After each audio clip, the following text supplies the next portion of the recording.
बोलो भारत माता की, बोलो भारत माता की, वंदे मातरम, वंदे मातरम।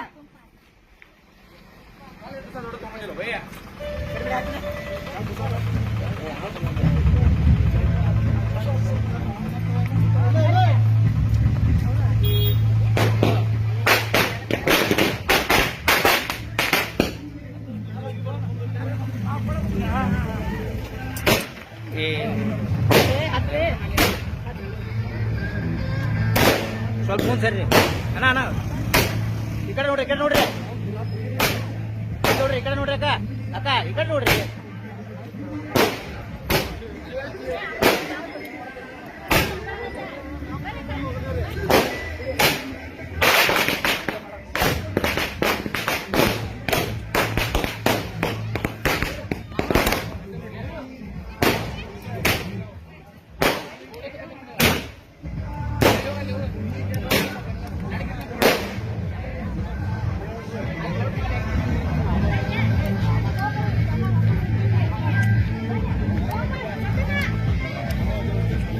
ಈ ಕಡೆ ಅಣ್ಣ ಅಣ್ಣ ಈ ಕಡೆ ಸೈಡ್ ಆಗ್ರಿ, ಸೈಡ್ ಆಗ್ರಿ, ಸೈಡ್ ಇದು ಮಾಡ್ರಿ, ಸೈಡ್ ಮಾಡ್ರಿ, ಈ ಕಡೆಯಿಂದ ನೀರು ಮಾಡಿ ಜೋಗು ಬರ.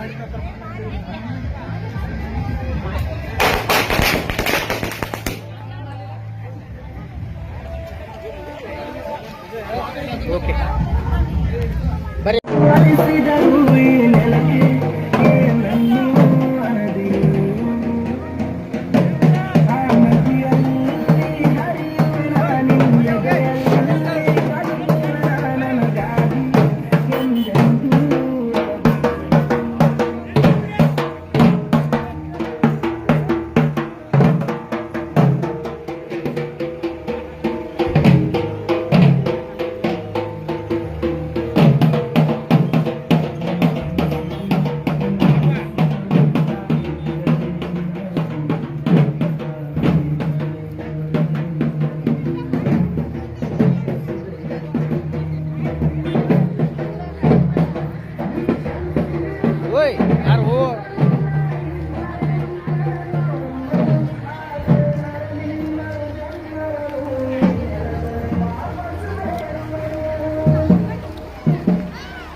घर कब आओगे, घर कब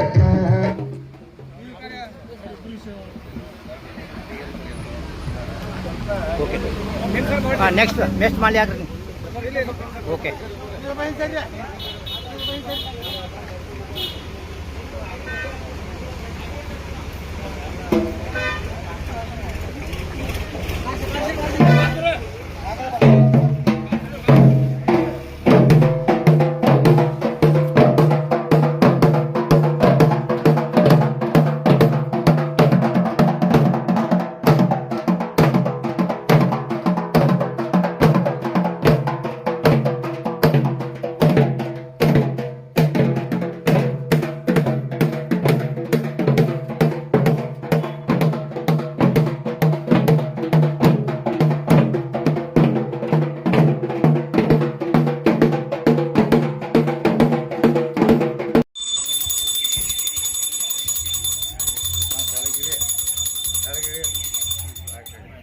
ಮಾಲಿ ಕೊಡಿ.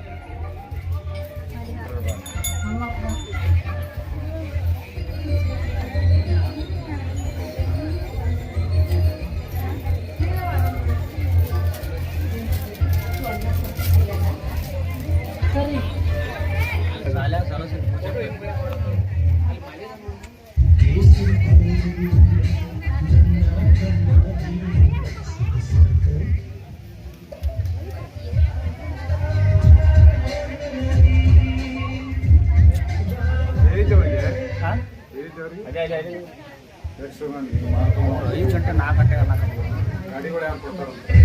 ಅದ್ರಾಗ ನಾ ಈ 30 ವರ್ಷ ಸರ್ವಿಸ್ ಮಾಡ್ಬೇಕಂತಿದ್ರೆ ಎಲ್ಲರೂ ಸಪೋರ್ಟ್ ಐತೆ ಮನೆಯವ್ರದ್ದು. ಆಮೇಲೆ ಸ್ಪೆಷಲಿ ಹೇಳ್ಬೇಕಂತಂದ್ರೆ ನನ್ನ ವೈಫ್ ಸಪೋರ್ಟ್ ಐತಿ, ನಮ್ಮ ಮಾವನವ್ರ ಸಪೋರ್ಟ್ ಐತಿ, ನಮ್ಮ ತಮ್ಮ ಸಪೋರ್ಟ್ ಇದ್ದಾಗ ನಾನು 30 ವರ್ಷ ಸರ್ವಿಸ್ ಮಾಡಕ್ಕೆ ಆಯ್ತು. ಇಲ್ಲ ಅಂತಂದ್ರೆ ಈಗಿನ ಜನರೇಷನ್ ನೋಡ್ಬೇಕಾದ್ರೆ 17 ವರ್ಷ 19 ವರ್ಷ ಮಾಡಿಬಿಟ್ಟು ಬರ್ತಾರೆ. ಬಟ್ ನಾನು ಆ ಥರ ಆಗಿಲ್ಲ. ಈ ಥರ ನಾನು 30 ವರ್ಷ ಮಾಡ್ಬೇಕಂತಿದ್ರೆ ಎಲ್ಲರೂ ಸಪೋರ್ಟ್ ಇದ್ದಾಗ ಮಾತ್ರ ನಾವು 30 ವರ್ಷ ಮಾಡಕ್ಕೆ ಸರ್ವಿಸ್ ಆಯ್ತು ಅಂತ ಹೇಳ್ತಾನು.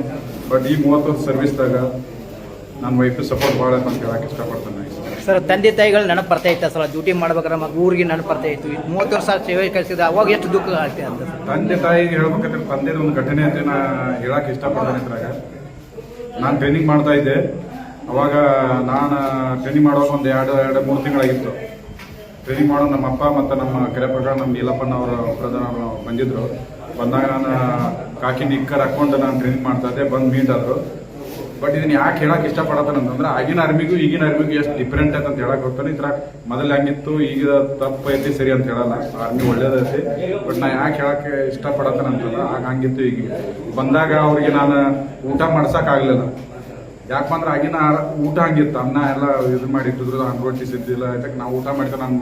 ನನ್ನ ಮಗ ಇಂಥವ್ರು ಊಟ ಮಾಡತ್ತಾನ ಅಂತ ತಿಳಿದ ಅವ್ರಿಗೆ ನೋವು ಆಗ್ಬಾರ್ದು ಉದ್ದೇಶ ನಾವು ಊಟ ಮಾಡ್ತಿರ್ಲಿಲ್ಲ. ಬಟ್ ನಾನು ಟ್ರೈನಿಂಗ್ ಮುಗಿಸಿ ಬಂದಾಗ ನಮ್ಮ ಅಪ್ಪ ಕೇಳಿದ್ರು, ಸರ್ ಎಲ್ಲೆಲ್ಲಿ ಸೇವೆ ಮಾಡಿದ್ರಿ ಸರ್? ನನಗೆ ಊಟ ಮಾಡಿಸಲಿಲ್ಲ ಅಂತೇಳಿ. ಬಟ್ ನಾನು ಹೇಳ್ಕೊಂಡು ಅದಕ್ಕೆ ನೋವು ಆಗ್ತದಾಗ ಆಮೇಲೆಲ್ಲ ಸೇರಿತ್ತು. ನಾನು ಎಲ್ಲೇ ಸರ್ವಿಸ್ ಮಾಡಿದ ನಂತರ ಫಸ್ಟ್ ನಾನು ಉಧಂಪುರದಾಗ ಮಾಡಿದೆ. ಕಾರ್ಗಿಲ್ ಯುದ್ಧದಲ್ಲಿ ಶಾಮೀಲಾಗಿದ್ದೆ. ಕಾರ್ಗಿಲ್ ಯುದ್ಧದಲ್ಲಿ ನಾನು ಹೋಗಿ ಡ್ಯೂಟಿ ಮಾಡಿರೋದು. ಸೈನಿಕರಿಗೆ ಮದ್ದು ಗುಂಡುಗಳನ್ನು ಮತ್ತು ಅವರಿಗೆ ಆಹಾರ ಧಾನ್ಯಗಳನ್ನು ನಾವು ಸರ್ವಿಸ್ ಮಾಡಿದ್ವಿ. ಆ್ಯಕ್ಚುಲಿ ನಾನು ಡ್ರೈವರ್ ಆದ ಕಾರಣ ನಮ್ದು ಏನೇ ಇದ್ರು ಅವರಿಗೆ ರಾಶನ್ ಆಯ್ತು, ಮದ್ದು ಗುಂಡುಗಳಾಯ್ತು, ಒಂದು ಜಾಗದಿಂದ ಮತ್ತೊಂದು ಜಾಗಕ್ಕೆ ನಾವು ಅವ್ರನ್ನ ತಲುಪಿಸ್ತಾ ಇದ್ದೀವಿ.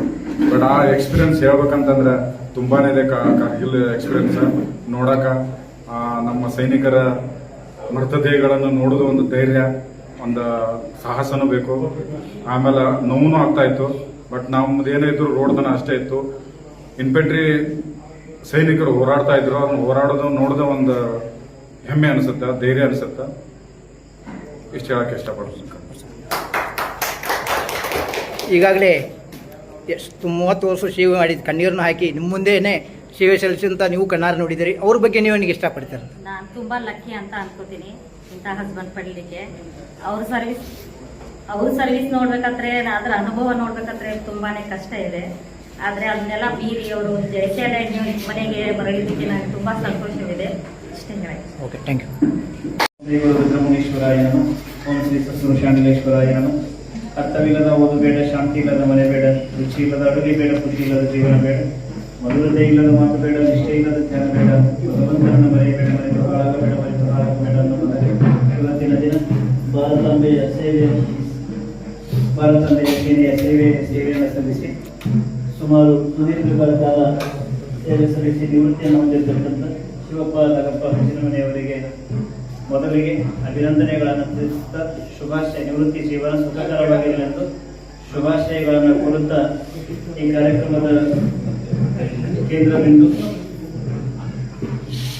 ಬಹುಶಃ ಜನನಿ ಜನ್ಮಭೂಮಿಷ್ಠ ಸ್ವರ್ಗಾದಪಿ ಗರಿಯಸ್ಯ ಅಂತ ಹೇಳ್ತಾರೆ. ಅಂತ ಭಾರತಾಂಬೆಯ ಸೇವೆಯನ್ನು ಸಲ್ಲಿಸಿದ್ದಕ್ಕಾಗಿ ಮತ್ತೊಮ್ಮೆ ಶರಣುಗಳನ್ನು ತಿಳಿಸ್ತಾ ಈ ಕಾರ್ಯಕ್ರಮದಲ್ಲಿ ಅವರಿವರನ್ನದೇ ಅತಿಥಿಗಳಾಗಿ ಆಗಮಿಸಿರ್ತಕ್ಕಂಥ ಎಲ್ಲ ನಿವೃತ್ತಿ ಸೈನಿಕರಿಗೆ ಹಾಗೂ ನಮ್ಮ ಗ್ರಾಮದ ಎಲ್ಲ ಹಂಚಿಮನೆಯವರ ಸ್ನೇಹ ಬಳಗಕ್ಕೂ, ಶಿಕ್ಷಕ ಬಂಧುಗಳಿಗೂ, ಭಾಗಿಯಾಗಿರ್ತಕ್ಕಂಥ ಎಲ್ಲ ಕುಟುಂಬಸ್ಥರಿಗೂ, ಛಾಯಾಗ್ರಾಹಕರಿಗೂ, ನಿರೂಪಣಾಕಾರರಿಗೂ ಶರಣಾರ್ಥಿ. ಬಂಧುಗಳ ಜೀವನದೊಳಗ ಬದುಕು ಕಳಿಬೇಕು, ಕೊಳಿಬಾರ್ದು. ಬದುಕು ಕಳಿಯೋದಕ್ಕೂ ಕೊಳೆಯೋದಕ್ಕೂ ವ್ಯತ್ಯಾಸ ಅದ. ಅನ್ನ ಕಳತ್ರ ಬಹಳ ರುಚಿ ಇರ್ತದ, ಕೊಳತ್ರ ಯಾರು ಕೂಡ ಅದನ್ನ ನೋಡೋಂಗಿಲ್ಲ.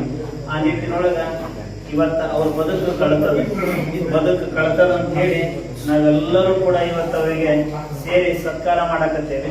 ಅದ ಬದುಕು ಕಡಿತ ಹೋಗಿ ಕೊಳತಿತ್ತು ಅಂತಂದ್ರ ನಾವ್ಯಾರು ಕೂಡ ಇವತ್ತು ಅವರಿಗೆ ಸತ್ಕಾರ ಮಾಡ್ತಿರ್ಲಿಲ್ಲ. ಎಷ್ಟೋ ಕಷ್ಟಗಳ ಪರಿಸ್ಥಿತಿ ಒಳಗೆ ನಾವೆಲ್ಲ ಏನಂತೇವಿ, ಸೈನಿಕರ ಜೀವನ ಬಹಳ ಸುಲೋ ಅಂತೇಳಿ.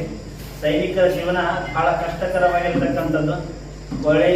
ಮೈ ಕೊರೆಯುವ ಚಳಿ ಒಳಗ, ಬಿಸಿಲಿನೊಳಗ ಯಾವುದನ್ನು ಕೂಡ ಲೆಕ್ಕಿಸಲಾರದೆ ನಾವು ಒಂದು ಇವತ್ತಿನ ಪರಿಸ್ಥಿತಿ ಒಳಗೆ ಬೇಸಿಗೆ ಒಳಗ ಮೈನೇ ಒಂದು ಶರ್ಟ್ ಅನ್ನು ಹಾಕೊಳ್ಳಕ್ಕೂ ಕೂಡ